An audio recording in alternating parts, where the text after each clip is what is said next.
Shine your light now. This time it's got to be good. Get it back now, yeah. 'Cause you're in Hollywood. 'Cause you're in Hollywood. Hollywood.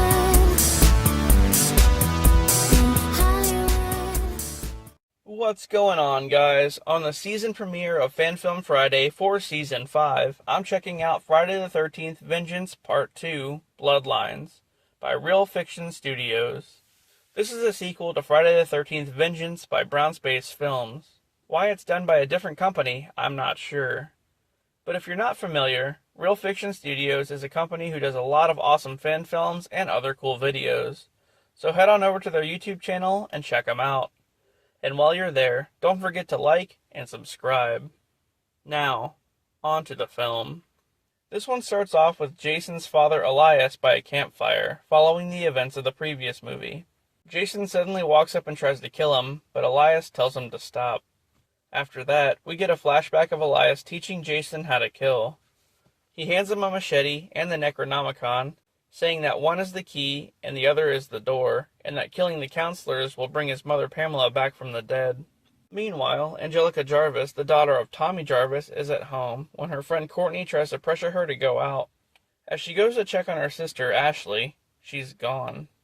Sometime later, a deputy is at a morgue checking on all the bodies that just got brought in from the previous movie. They cut one of the guy's dicks off, saying that his dying wish was to have it preserved in a museum. Well, alright. Anyway, a group of people arrive to the camp to go looking for Ashley. As two of the girls of the group go to head off into the woods to take a piss, one of the guys watches them from the bushes like a true creep. But don't worry, Jason shows up and takes care of that. One of the other guys finds a body and tries to call it in, but Jason does what he does best and gives the guy an axe to the stomach. He's pretty much dispatching all these guys single file. Jason then finds the guy in charge and shares a nice campfire with him. After the two girls finish peeing, they come face to face with Jason and try to run, but one of them gets an axe to the ear.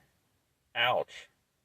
And then there was one, and she loses her glasses Scooby-Doo style. Oh no, I guess she's screwed. After all that, Ashley finds the bodies of everyone and tells the sheriff about it, but he's a little reluctant to trust her and doesn't seem to like the Jarvis girls all that much. Instead of listening to Angelica's warnings about Jason, the deputy pretty much says Ashley's the problem and puts her on a lockdown. Whatever that means. As that's going on, Elias is reading the Necronomicon inside of a church, which probably isn't a good idea to begin with. He's been guided the whole time by Pamela's voice, just like Jason is. And then he has these two coroner guys working for him, and he makes one of them kidnap Ashley and take her to Higgins Haven. So Angelica and Courtney head there to get her back. As a bunch of vehicles are backed up at a roadblock near the camp, Elias tortures Ashley, wanting to know where Angelica is. Then there's a pretty funny scene with all these different people stuck at the roadblock. There's these pageant chicks, a band late for a gig, and some douchey party guys. All they want to do is get through the roadblock, but it's not happening. Angelica shows up and finally convinces the deputy to let her go after Elias and Ashley. But just then, Jason appears and starts killing off all the people stuck at the roadblock. Oh man, not the PBR. The funniest part of the whole scene was Jason taking out the pageant girls. It just kind of felt deserved, honestly. And then Jason fighting the band was pretty awesome. He kills a guy with his own guitar. But yeah, the roadblock scene was brutal. After that, as Angelica and the deputy track down Ashley, some stragglers from the roadblock incident head into the woods. But most of them don't last long. Even Courtney got fatality'd Mortal Kombat style. As the group converges in a nearby cabin, Jason shows up and takes out the deputy. The hot mess pageant chick tries to help, but she just gets chokeslammed through a table. Then the hot mess chick kicks Jason's ass for a minute, buying Angelica time to get away. As it turns out, the deputy is still alive and he runs back into Angelica. They go to hide out in a cabin with some others from the roadblock. Just a bunch of stupid kids getting high. Then Jason barges in and takes them all out.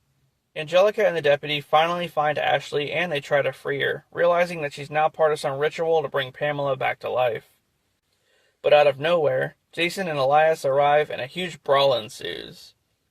Elias kills the deputy, And then who shows up to save the day? Yep, Tommy motherfucking Jarvis. He kicks both of their asses for a little while, and then Ashley threatens to destroy Pamela's head, pretty much putting them all in a stalemate. Elias tries ordering Jason to kill them, but he's had pretty much enough of Elias's shit, and he rips his heart out. After that, it comes down to Tommy versus Jason for a rematch. Tommy ends up taking the very same rod that resurrected Jason and rams it right back through his chest, electrocuting him and presumably killing him once and for all. Sometime after, Tommy and his daughters attend the sheriff's funeral, and they ponder if Jason is truly dead. The end. This one was just insane. The production value and the effects were top-notch. The kills were next level, and it had a lot of famous people in it too. Tom Matthews as Tommy Jarvis, C.J. Graham, who played Jason in Part 6, Darcy DeMoss, who played Nikki in Part 6, the one blonde chick from Halloween 5, the drummer from the fucking Ramones, and a lot more. That's just crazy. Anyway, this is a must-see for sure. If you want to check it out, head on over to Real Fiction Studios' YouTube channel. This has been another episode of Fan Film Friday. If you enjoyed the content, please don't forget to like and subscribe for more. And with that, I'll see you on the next one. What's up, guys? On this episode of Fan Film Friday, I'm checking out BioShock, The Interrogation of Timmy H by Solano Films. If you're not familiar, Solano Films is a company that makes all kind of awesome short films, so head on over to their channel and check them out. And while you're there, don't forget to like and subscribe. Now, on to the film. This one starts off in 1958 down in Rapture. Andrew Ryan's chief security officer, Sullivan, is down in Neptune's bounty. He and some others are uncovering some contraband that Frank Fontaine had smuggled into the city, which in this instance is a crate full of liquor. All of a sudden, we see a guy named Timmy, one of Fontaine's associates, tied up and being questioned by Sullivan. He tells him that if he gives up Fontaine and the whole operation, he'll let him go. But if not, well...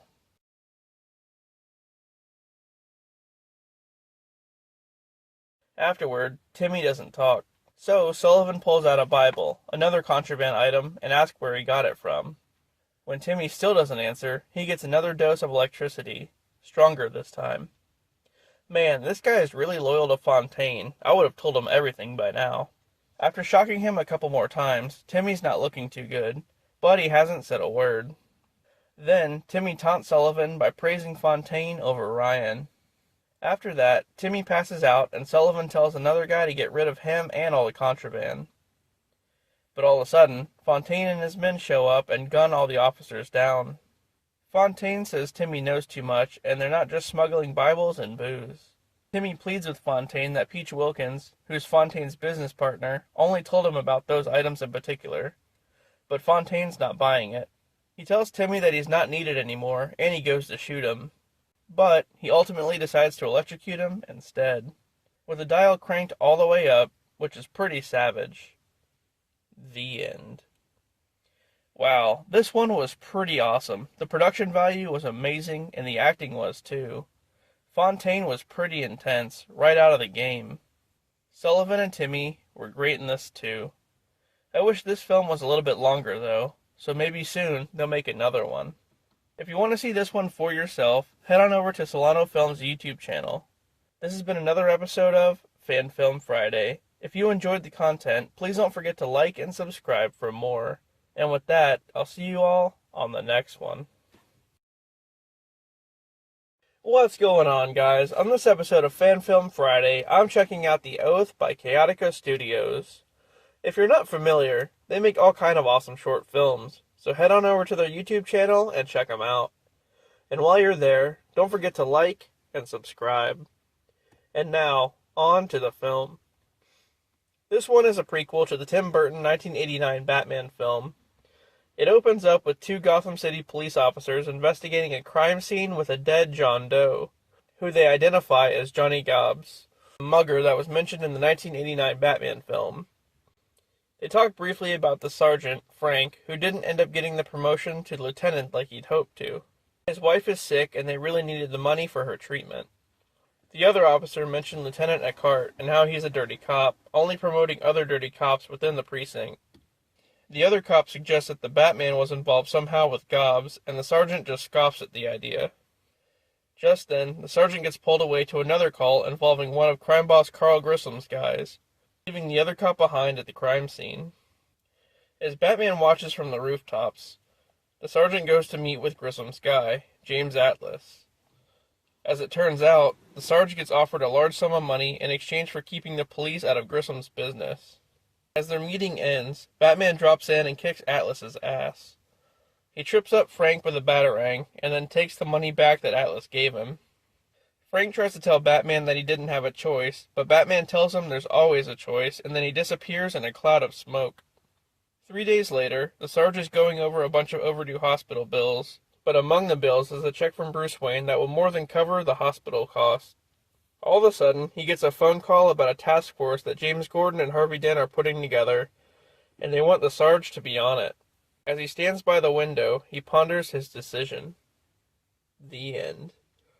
This one was awesome. It even won some awards. The lighting was great, the acting was top-notch, and the plot was really good.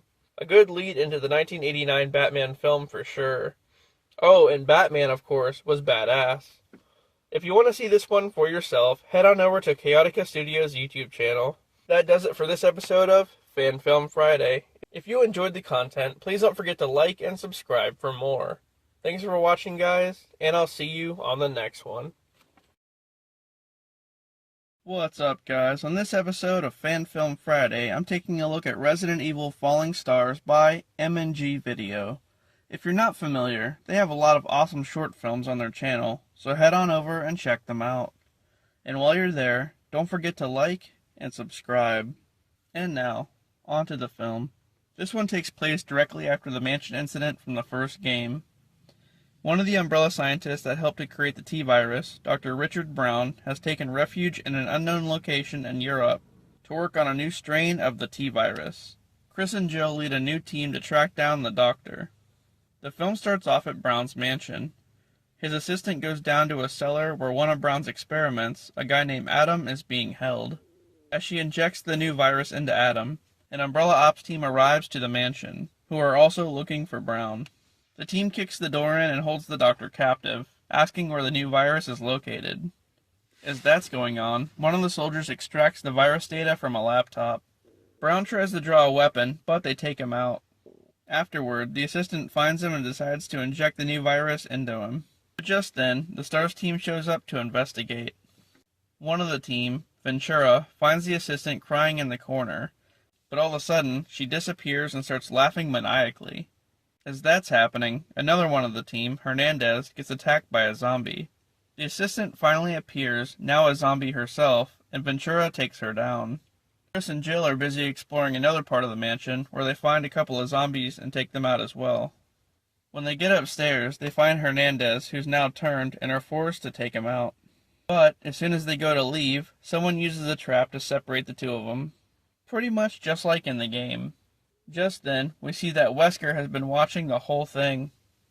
Chris wanders into a dining room and finds a zombified Brown eating some sketchy meat. Only, he's not quite a zombie, he's still somewhat human. Suddenly, the doctor attacks him, but he manages to get away, only to run into the Umbrella team outside. Meanwhile, Jill herself runs into the female soldier. Chris gets the better of the Umbrella sergeant and kicks him right into the arms of the zombified Brown. Then he goes to help Jill, only to find her and Ventura both captured. They take the three of them inside and throw an injured Adam on the ground right in front of them. And all of a sudden, Adam starts to mutate into a tyrant, attacking everybody. Chris, Jill, and Ventura get free and run away, but they're intercepted by the soldiers yet again. Right when they're all about to fight, the tyrant shows back up and massacres pretty much everybody. Ventura, noticing that he's been bitten, sacrifices himself to blow the tyrant up. Chris and Jill narrowly escape and wait to be picked up in a field. Afterward, we see Hunk reporting to Wesker everything that went down and saying that it's all according to plan. The end. Well, this one was pretty great. The production value was awesome and the plot was too. I really liked the connection to the original game. Chris and Jill were badass, and so was the tyrant, That was really cool prosthetics. It looks like there might be some loose ends though, so maybe in the future we'll get a part 2 with Wesker. If you want to see this one for yourself, head on over to MNG Video's YouTube channel. And that does it for this episode of Fan Film Friday. If you enjoyed the content, please don't forget to like and subscribe for more. And with that, guys, I'll see you on the next one. What's going on, guys? On this episode of Fan Film Friday, I'm checking out Halloween Goes to Texas by GENOVEVA Films. If you like their film, head on over to their YouTube channel and give them a sub. And now, on to the film. So this one starts off the night of August 19th, 1973, following the events of the original Texas Chainsaw Massacre movie. Leatherface is freaking out after Sally Hardesty escaped from his wrath. And we also see Leatherface's brother, the hitchhiker, dead after being run over by a semi-truck. After the opening credits, we go to Haddonfield on Halloween night, 1978. A deputy named Tom is talking with some guy named Bradley about what just occurred between Michael Myers and Laurie Strode, which references the end of the first movie. Tom mentions that they're taking Michael to another facility in Texas. We then see a captured Michael sitting in the backseat of a police car. After that, Tom goes to pick up a nurse named Laura and asks her to come along as he transports Michael to the new facility. As Leatherface is busy messing with his mask, the transport goes awry and Michael gets loose. Then, Leatherface is outside playing with some chainsaws when Tom crashes the car nearby. As the nurse is passed out, he crawls out of the car but is immediately ambushed by Michael. Suddenly, Michael dons his iconic mask and the two horror icons clash. The end. Well, this one definitely ended on a cliffhanger. I hope soon they make a part 2. But anyway, the costumes were really good and the narration at the beginning sounded pretty much like the original Texas Chainsaw Massacre movie. If you want to see this one for yourself, head on over to GENOVEVA Films' YouTube channel. And that does it for this episode of Fan Film Friday. If you enjoyed the content, please don't forget to like and subscribe for more. And with that, I'll see you on the next one. What's going on, guys? On this episode of Fan Film Friday, I'm checking out Jason Voorhees' Awake in the Darkness by CCC Entertainment Group. This is a sequel to their film The Shape, which I reviewed previously back in Season 3. If you're not familiar, they do a lot of awesome fan films, audio series, and podcasts, so head on over to their channel and check them out. And while you're there, don't forget to like and subscribe. And now, on to the film. This one starts off with a couple in the woods who seem to be trying to fix their relationship. The guy leaves to go pee, and I think we all know what happens next. Ooh, a machete to the throat. Ouch. After that, Jason grabs the girlfriend out of the tent and does the old classic sleeping bag death. And he's not messing around. So the first movie was about Michael, and now we're getting Jason. We are then introduced to a girl named Timmy, who's out fishing with her parents. She gets her pole stuck and asks a guy nearby named Elias for some help. Her parents tell her that lunch is ready, and she basically just tells them to fuck off. As that's going on, a girl in a green poncho is walking around with a staff in the woods when she runs into old Jason. It's a pretty funny scene. She keeps smacking Jason in the face with the staff. All of a sudden, the sheriff, who's been drinking, hits the girl with his car. Back at Elias's house, he looks outside and sees Michael watching him from the distance. Uh-oh. I smell a crossover coming. Anyway, the poncho girl, Michelle, wakes up in the back of the sheriff's car. We then go back to Timmy and her family, and they seem really dysfunctional. I mean, it's funny, but man. Later on, the sheriff meets up with Elias, who tells him about Michael in the woods. And out of nowhere, Timmy and her family show up, and her parents start to get into a domestic thing, where the dad starts choking the mom out. Michelle's had enough of it though, and she just walks over and clocks the dad with the staff. And then she kicks him in the nuts. It's a pretty wild scene. Out of nowhere, Jason appears and kills the parents off, one by one. Then, as Elias, Timmy, and the sheriff look on, Jason knocks out Michelle and just drags her away. And they do nothing. As he leaves, he has a brief standoff with Michael. Uh-oh, is this hinting at something? Sometime later, we meet 3 camp counselors who are coming there to set up camp for the summer. They go over the brief history of Jason and what happened at the camp with his mother, Pamela. pretty much retelling the events of the first Friday the 13th movie. Then, Michelle wakes up in a cemetery wearing Pamela's sweater, where she hallucinates the death of her father, I'm guessing by the hands of Jason. Only, when you look closer, you can see a Cult of Thorn symbol on the wrist, so it must be Michael that killed her father at some point. Then, Jason shows up with Pamela's head. He thinks that Michelle is Pamela, so she uses this as a distraction and runs away. Elsewhere in the woods, Elias is offering advice to Timmy as Michael watches on from the distance. Later that night, one of the counselors is out getting beer when Michael walks up and just stabs him to death. Michelle's still running from Jason when he finally catches up to her. But before they can fight, Elias and the others show up, and Elias prevents Michelle from fighting Jason. And just then, she sees the Cult of Thorn symbol on Elias's wrist, realizing that it was actually him that killed her father. Then another bomb drops. As Elias is instructing Jason to kill Michelle, Michael walks up, and he's revealed to also be Elias's son. So, that's a twist. Michael and Jason are brothers? But Michael's just not having it, and he jams a knife right into Elias's head. Following that, Michael and Jason engage in a round of fisticuffs. Michael beats the hell out of him. Then, they dance around a bit, ramming each other into trees, until Jason finally chokeslams the hell out of Michael. The fight carries over to the lake, where Jason just ends up pulling Michael underwater. The next day, the sheriff decides to take in Timmy to live with him. Meanwhile, Michelle has a last heartfelt moment with her father. Then, the sheriff is introduced to a task force that's going to be hunting Michael and Jason, presumably in the next movie. As a guy named Tucker breaks down at the camp, he's picked up by a CIA agent who's been tracking Michael for some time now. The end. This one was a pretty awesome follow-up to The Shape. I didn't expect Michael to be Jason's brother, though, so that was a thing. Either way, the production value was great, and it seems like they're building some sort of universe here. Freddy was even name-dropped towards the end. If you want to see this one for yourself, head on over to CCC Entertainment Group's channel. This has been another episode of Fan Film Friday. If you enjoyed the content, please don't forget to like and subscribe for more. And with that, I'll see you on the next one. What's going on, guys? On this episode of Fan Film Friday, I'm checking out The Brothers Rapture by Shaun Rykiss. If you're not familiar, Shaun Rykiss is responsible for creating and directing this film, which is based off the popular BioShock video game. So head on over to his channel and check it out.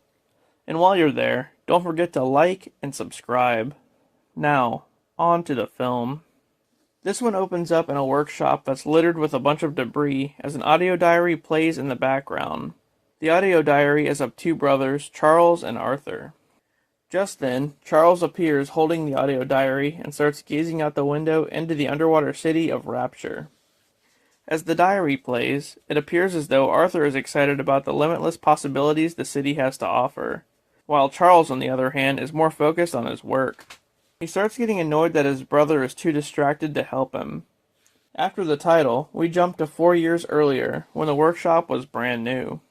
The brothers walk in with some boxes as they're still unpacking. They're tasked by Andrew Ryan to build a huge statue of him, but as Arthur is for the freedom the city provides, Charles questions it. After they briefly argue, Charles storms out and Arthur begins recording the very same audio diary that we've been listening to. Later on, as Charles is working in the shop, Arthur comes walking in with Mr. Tippett, a businessman from Fontaine Futuristics who's showing off the newest plasmid, Incinerate. However, Charles just isn't interested. Tippett gives Charles a cigarette and proceeds to light it with his fingertip. Then, Tippett creates a ball of ice using the Winter Blast plasmid, and Charles is sold. He immediately starts to use it to create ice sculptures. As another audio diary from Arthur plays, he explains how Charles came to Rapture for a fresh start following the death of his sick wife. Hearing Arthur's words of praise about his brother suddenly causes Charles to snap, and it seems as though Arthur isn't around anymore. We then go back to the brothers using the plasmids for the first time. They're a little hesitant at first, but ultimately they both end up using them. 1 year later, Arthur has been abusing the Incinerate plasmid and is starting to pay the price for it. Their productivity has increased, but their looks are declining. All of a sudden, Tippett shows back up, even more disfigured than they are. He starts begging for more Adam like an addict, and then he becomes hostile like a true splicer. During the altercation, Tippett burns Charles' face, so in retaliation he stabs Tippett with a spear made of ice, but he accidentally kills Arthur in the process. We then go back to the present, where Charles decides to finally quit using plasmids. The end. This one was really put together well. The set was amazing and the special effects were too. It really felt like we were down in Rapture. Also, that damn Tippett, he's the reason everything fell apart. Great job, guys. I hope they make another one of these pretty soon. If you want to see this one for yourself, head on over to Shaun Rykiss' YouTube channel. This has been another episode of Fan Film Friday. If you enjoyed the content, please don't forget to like and subscribe for more. And with that, I'll see you on the next one. What's up, guys? On this episode of Fan Film Friday, I'm checking out Sweet Revenge by Jason Universe. Jason Universe is the new IP for everything Jason Voorhees and Friday the 13th. So head on over to their YouTube channel and check them out. And while you're there, don't forget to like and subscribe. Now, on to the film. This one starts off with a group of people driving to Camp Crystal Lake. They unload their vehicle and start to check out the cabin that they'll be staying in. Meanwhile, one of them, a girl named Eve, goes out into the woods and hears footsteps close behind her. She wanders by a garage and meets an old guy named Harold, who seems pretty nice at first and offers her an apple. But then, he just awkwardly stares at her while she eats it. Harold tells Eve that the camp has a troubled past. When she asks what he means by that, he just says, "Oh, you know, revenge." After that, she meets back up with her fiancé and tells him to come meet her at the lake for a quick swim. But when she gets down there, someone is watching her from the distance. Oh, it's just Harold. No big deal. After that, Eve takes a canoe out onto the lake, and guess who comes to visit? Yep, old Jason. All of a sudden, it's hours later, and she pops out of the lake and frantically swims to shore. No idea how she's been under the water for hours. She almost looks undead or something. Or maybe she is dead. I'm not really sure. Anyway, Eve goes back to Harold's house and finds that he too has fallen victim to Jason. As she goes outside, she finds everyone chopped into pieces. Some of them are even hanging on a clothesline. When she goes back to her cabin, she finds her fiancé making out with another girl. Just then, Jason appears behind her and throws her through the window. The others in the cabin freak out and Jason goes on his usual killing spree. First, the fiancé gets decapitated with a weed eater. Then, the friend gets a blade to the back. Eve gets impaled with a machete and gets stuck to the floor as Jason goes after the cheating girl. Eventually, though, Eve gets free and distracts Jason long enough for the both of them to get away. The cheating girl runs to the car, but can't seem to find the keys. But don't worry, here's Eve to the rescue. I wouldn't be surprised if Eve killed this girl for making out with her fiancé, though.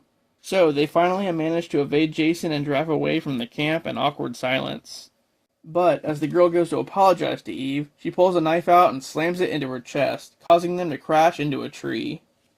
Wow, she did it. She actually killed her. When Eve gets out of the car, she finds herself in a standoff with Jason. Just as they start walking towards each other, the screen cuts to black. The end. Okay, so is Eve dead or undead? I'm not really sure. But it was a great short film and a good introduction to the new universe of Friday the 13th. Recently, the Friday the 13th IP was revamped and this is the first film of the new era for the franchise. If you want to check out more, head on over to Jason Universe's YouTube channel. That does it for this episode of Fan Film Friday. If you enjoyed the content, please don't forget to like and subscribe for more. And with that, I'll see you on the next one. What's up, guys? On this October Horror Fest edition of Fan Film Friday, I'm checking out Halloween Descends by BK Films. If you're not familiar, they make all kind of awesome fan films, so head on over to their channel and check them out. And while you're there, don't forget to like and subscribe. And now, on to the film. We start off on October 30th, 2007. The Elrods are watching Night of the Living Dead in their living room when Mrs. Elrod notices that the kitchen door is wide open. Mr. Elrod is busy snoozing, so he has no idea. He gets woken up and goes to check outside, but he doesn't come back. Uh-oh, you know what that means. Then, Mrs. Elrod goes after him. Nah, I'd just get the hell out of there. All of a sudden, Mr. Elrod comes back inside and finds out that she's been stabbed. And here comes Michael. He grabs Mr. Elrod's head and rams it into a brick wall, and then proceeds to stab Mrs. Elrod to death right in front of him. After that, he finishes Mr. Elrod off by choking him out. Wow, Michael's in rare form tonight. After the opening credits, it's the next day, Halloween. A guy named Alex and his girlfriend Vicky are coming home from shopping, and he runs into the neighbor, Trevor, who he doesn't seem all that thrilled to talk to. Trevor's been running around wearing a sheet and is acting kinda weird.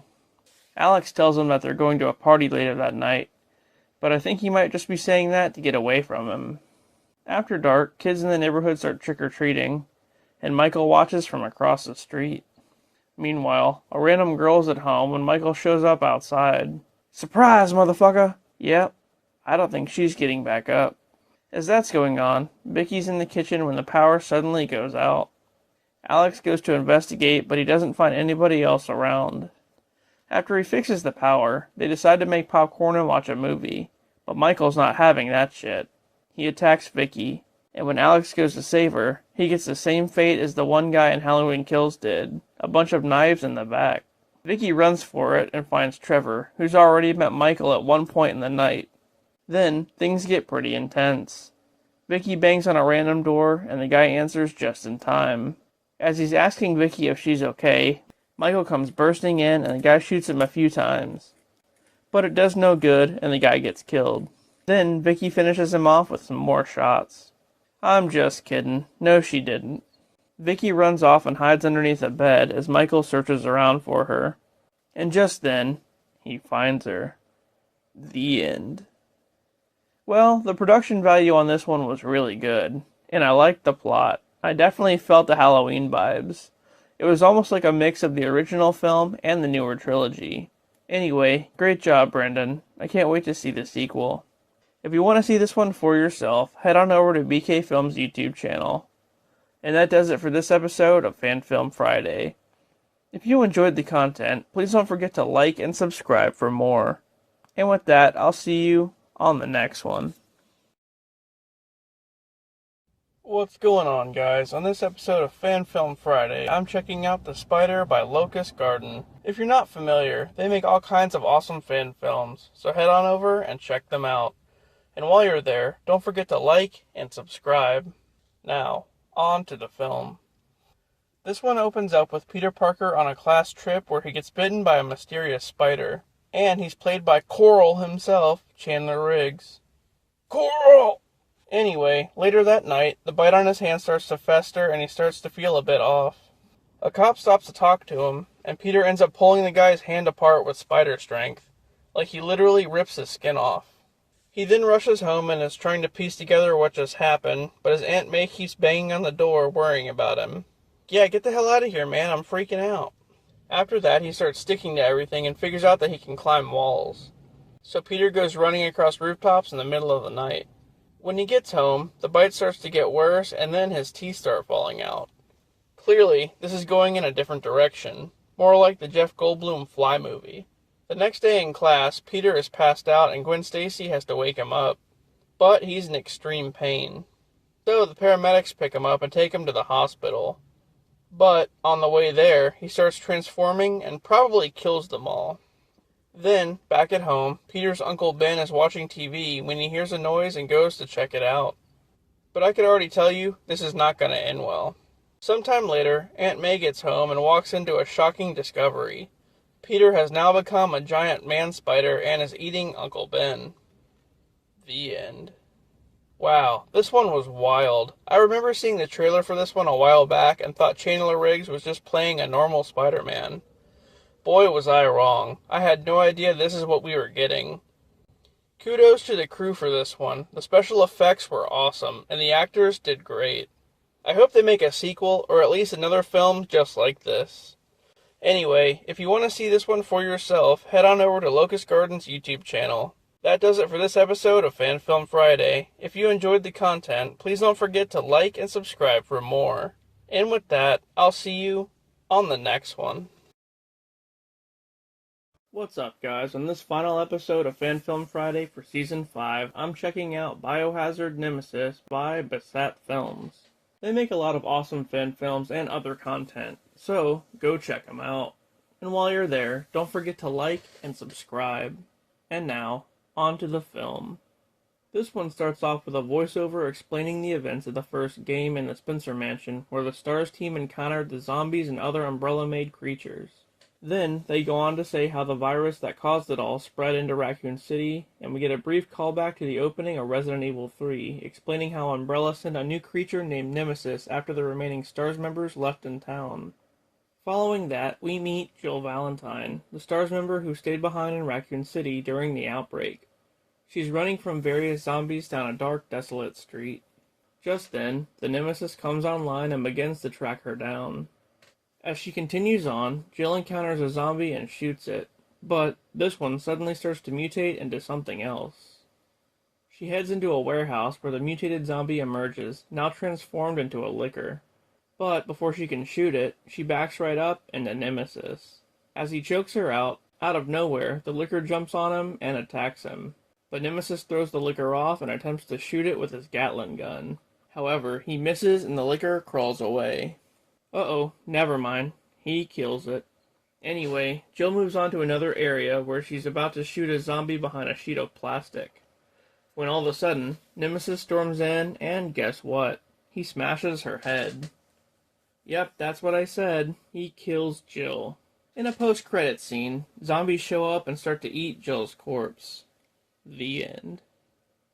Wow, that is not how I expected it to end at all. But the production value was high and the effects were awesome, and Nemesis looked great. This was a pretty cool short film. If you want to see it for yourself, head on over to Basat Films' YouTube channel. Well, that does it for Season 5 of Fan Film Friday.